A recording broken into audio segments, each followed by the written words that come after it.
Praise the lord. ప్రభువును రక్షకుడైనటువంటి యేసుక్రీస్తు శ్రేష్టమైన ఘనమైన నామములో మీ అందరికీ వందనాలు. ఈ ఉదయకాలం ప్రభు యొక్క సన్నిధిలో కొద్ది నిమిషాలు మనం దేవుని మాటలు ధ్యానం చేసుకుందాం. రూతు గ్రంథము 2వ అధ్యాయము 12వ వచనం. యెహోవా నీవు చేసిన దానికి ప్రతిఫలమిచ్చును. ఇజ్రాయేలు దేవుడిని యెహోవా రెక్కల క్రింద సురక్షితముగా నుండునట్లు నీవు వచ్చితివి. ఆయన నీకు సంపూర్ణమైన బహుమానం ఇచ్చునని ఆమెకు ఉత్తరం ఇచ్చింది. ఆమె దేవుడు మనము చేసిన దానికి ప్రతిఫలం ఇచ్చే దేవుడై ఉన్నారు. రూతు మోయాబీరాలు అయినా కూడా తన అత్త అయినటువంటి నయోమి నమ్మినటువంటి దేవుణ్ణి ఆమె నమ్మింది. నయోమి తన భర్తను కోల్పోయినా కుమారులను కోల్పోయినా కూడా విశ్వాసంలో స్థిరపరచబడింది. ఆ విశ్వాసాన్ని రూతు అవలంబించుకుంది. అయితే కష్టకాలంలో అత్తను విడవకుండా రూతు అత్తతో పాటు ఉండడానికి ఇష్టపడింది. తన ఇంటికి వెళ్ళమని చెప్పినప్పుడు తన ఇంటికి వెళ్ళకుండా గొప్ప ఒక కమిట్మెంట్, తీర్మానాన్ని చెప్పిందాను. నువ్వు నీ జనమే నా జనము, నీ దేవుడే నా దేవుడు. నువ్వు ఎక్కడ పాతి పెట్టబడతావో నేను అక్కడ పాతి పెట్టబడతాను. దయచేసి నన్ను వెళ్ళమని చెప్పొద్దు అని రూతు చెప్పింది.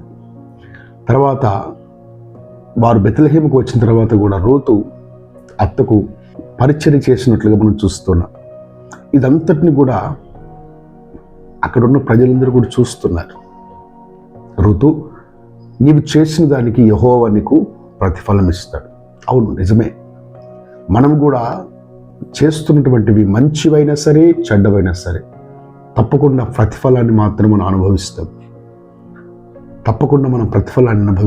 నువ్వు మంచివి చేస్తే మంచి నీకు ప్రతిఫలంగా ఇవ్వబడుతుంది.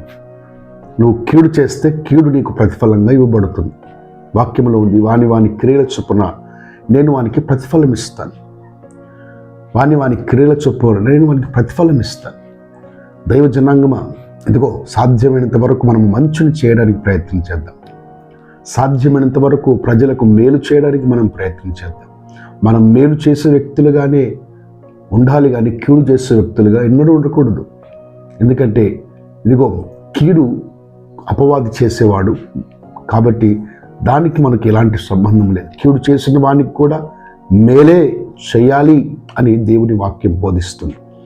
వాక్యం ఉంది, శత్రువులను మీరు ప్రేమించండి, మిమ్మల్ని హింసించు వారి కొరకు ప్రార్థన చేయండి అని వాక్యం చెప్తుంది. ఇది రూతు సాక్ష్యం పొందినట్లుగా ఈ కడవరి దినాల్లో, ఈ అంత్య దినాల్లో మనం సాక్ష్యం పొందాలి. ఇదిగో యెహోవా నీవు చేసిన దానికి ప్రతిఫలం ఇస్తాడు. రూతు చేసినటువంటి పని ఏమిటి? తన అత్తను విడవకుండా ఆమె వెంబడించింది.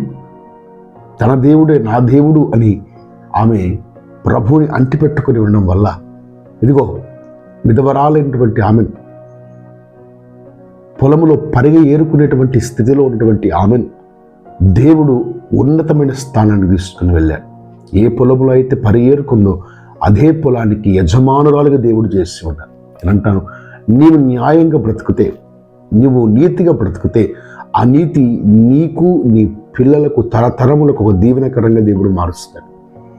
అందుకే దావీదు అంటాడు కదా, నేను చిన్నప్పటి నుంచి ఇప్పటి వరకు చూస్తున్నాను, నీతిమంతుని పిల్లలు భిక్షమెత్తుకుంటూ నేను చూడలేదు. దైవ జనాంగమా, నీ నీతి నిన్ను కాపాడుతుంది. నీ భక్తి నీకు ధైర్యాన్ని పుట్టిస్తుంది. ఈరోజు ఎవడో కీడు చేశాడని నువ్వు కీడు తలంచొద్దు.